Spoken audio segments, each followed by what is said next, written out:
मंडळी, कालच्या विनेश फोगटच्या कुस्तीच्या फायनल पूर्वी तिच्या डिस्क्वालिफिकेशन नंतर जे काही रामायण महाभारत घडलं, त्यानंतर आज सकाळी तिनं ट्विटरद्वारे आपण कुस्तीतून संन्यास घेणार असल्याची माहिती दिली. आई, मला माफ कर. आज मला कुस्तीनं हरवले. तुझी स्वप्न आणि माझी हिंमत सगळं काही तुटलेलं आहे. आता माझ्यात आणखीन ताकद राहिलेली नाही. कुस्तीला माझा राम राम. 2001 ते 2024. मी आपणा सर्वांची ऋणी राहीन. माफी असावी. अशा आशयाचं ट्विट करत तिने कुस्तीला रामराम ठोकला आहे. मंडळी, तुम्हाला माहिती असेल की ऑलिम्पिकच्या कुस्तीच्या मॅचेस ह्या 2 दिवसात होतात. 2 दिवस तुम्हाला त्या वजनी प्रकारातलं वजन मेंटेन करावं लागतं. पण विनेश फोगटच्या बाबतीत तसं घडलं नाही. पहिल्या दिवशी 50 वजनी किलो गटाच्या प्रकारात खेळताना तिचं वजन 50च्या खाली राहिलं, पण दुसऱ्या दिवशी तिला ते मेंटेन झालं नाही आणि म्हणून तिचं ऑलिम्पिक फायनल खेळण्याचं आणि भारतासाठी सुवर्णपदक जिंकण्याचं स्वप्न अधुरं राहिलं.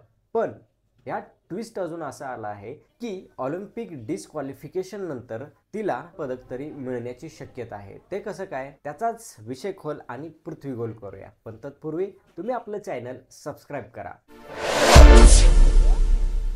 ऑलिम्पिकमध्ये कुस्तीच्या फायनलला जाऊन भारतासाठी सुवर्णपदक मिळवण्याच्या विनेश फोगटच्या आणि तमाम करोडो भारतीयांच्या अपेक्षांना सुरुंग लागला जेव्हा विनेश फोगट ऑलिम्पिकसाठी डिस्क्वालिफाय झाली. का तर तिचं वजन फक्त 100 ग्रॅमने जास्त भरलं म्हणून. आता ऑलिम्पिकचे नियम आहेत. त्यामुळे 1 जरी ग्रॅम वजन जास्त असेल तरी खेळाडू डिस्क्वालिफाय होत असेल तर आपण त्यावर बोलू शकत नाही. Rules are rules. पण यावरतीच दाद मागण्याची खेळाडूला मुभा असते. म्हणूनच विनेश फोगट आणि तिच्या टीमनं यावरती दाद मागितले. काल रात्री तिथल्या प्रमाण वेळेनुसार म्हणजे पॅरिसच्या प्रमाण वेळेनुसार रात्री 8:30ला त्यांनी CAS अर्थात कोर्ट ऑफ आर्बिट्रेशन्सला विनंती केली होती की यावरती काही तोडगा काढावा. कोर्ट ऑफ आर्बिट्रेशनचं एक ॲडहॉक बेंच प्रत्येक ऑलिम्पिकच्या वेळी तिथं त्या ठिकाणी बसवलं जातं, जेणेकरून खेळाडूच्या बाबतीत काही विवादास्पद घटना घडली तर त्याला तिथे दाद मागता येऊ शकतो. तर कोर्ट ऑफ आर्बिट्रेशनच्या समोर विनेश फोगटनं एक मेल लिहिला की कुस्तीच्या फायनल मॅचला अजून 3 तास आहेत, तर मला अजून एकदा वजन चेक करण्याची मुभा मिळावी. पण